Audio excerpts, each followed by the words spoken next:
This will be a series of videos where we're looking at functions and starting with the first approximation, first answer of what's the point, what are they for, and then adding features. Okay, so the first approximation is you want to think a function is just code with a name. So we have def in Python to say that we're defining a function. It has a name. We have to give these parenthesis and a colon, and then everything that's indented. It could be having loops and ifs and whatever.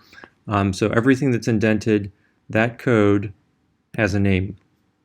All right, so when I run this code, what I'm going to see is it starts from the top. I'm going to see cheers, and then there's a function definition which doesn't actually run. We just know that it's there. And then when this happens, this code will run, and then we can make it run again. We can run it to make sure that's what happens.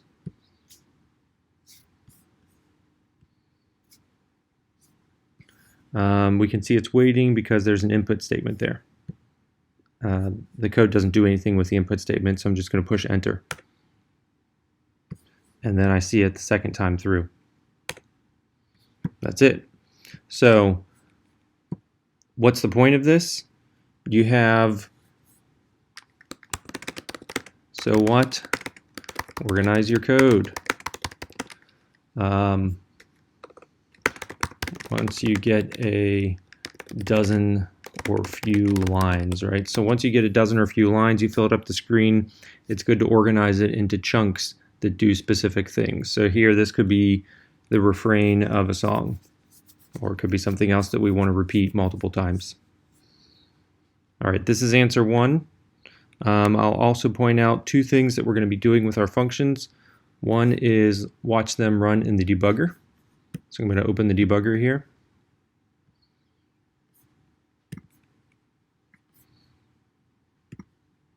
All right, if I have the debugger open and I run in idle, I have all these things selected to show me everything. Here it shows me that I'm at line 5 over here. I don't have my line numbers turned on, but that's line 5. This is showing some variables. This is showing some global variables that are predefined in Python, and then I can step through the code. I'm going to step over the print because I don't want to go inside the print function. Okay, and then I see cheers comes up on the screen, and I'm sitting right there. If I step, it goes over that. It didn't actually run it because that's the rule. When you see a def, you just note that that is a function, and we actually see that show up down here in the list of global variables. So Python actually thinks of a function as a particular kind of variable. It's a name for some code. All right, now if I step, this is going to go now inside of running the function.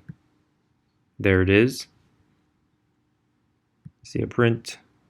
Step out of that print because I don't want to look inside the print function. And I'll step over that print and that one, and it's going to wait for me to type enter over here. And the same thing would happen. I'm going to step over, so if I say over, it's not going to go inside of there and show me each line. It's just going to run through and wait for me to type enter.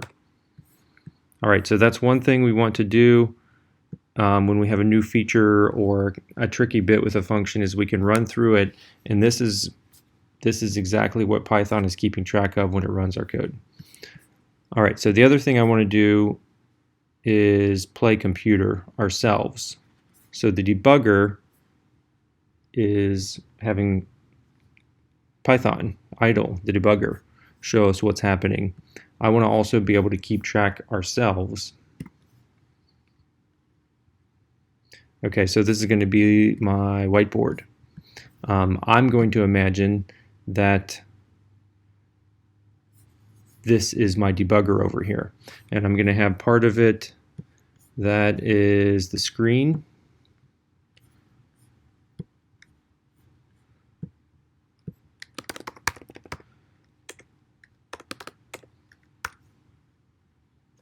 Okay, I'm going to have it was calling something globals, so I'll have something that's called globals to match.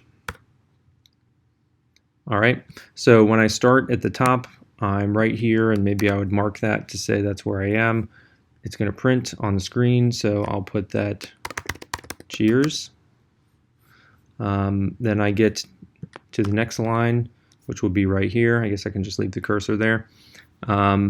That's a function, and so the debugger shows that. I will do that as well. So code with a name, I'll just say, is a function.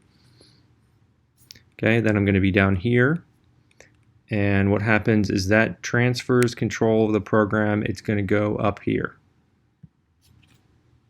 and when we get to more interesting examples, what we're going to see is that when we get into the function, it has its own list of variables.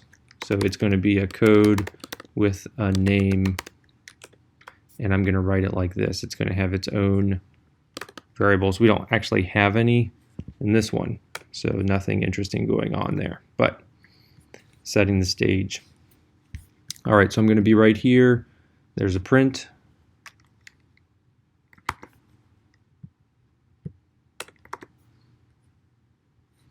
There's another print.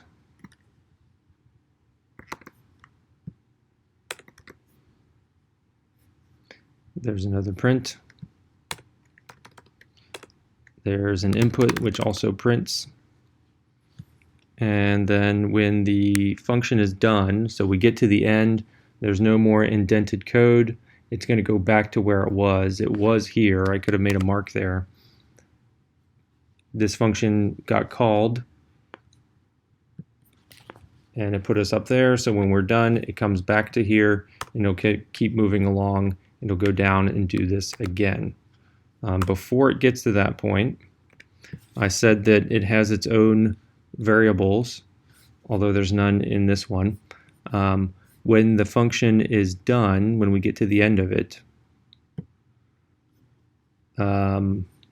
let's see, it actually, that goes away.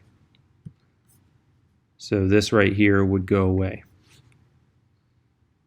The memory, the computer memory that was being used by the program to do that is reallocated for other purposes.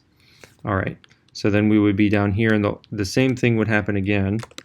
Put a mark there. We'd go inside of here, just like we had before. We would have a new space for variables for this function that we don't actually use. All of this stuff would happen again. This thing would get deleted.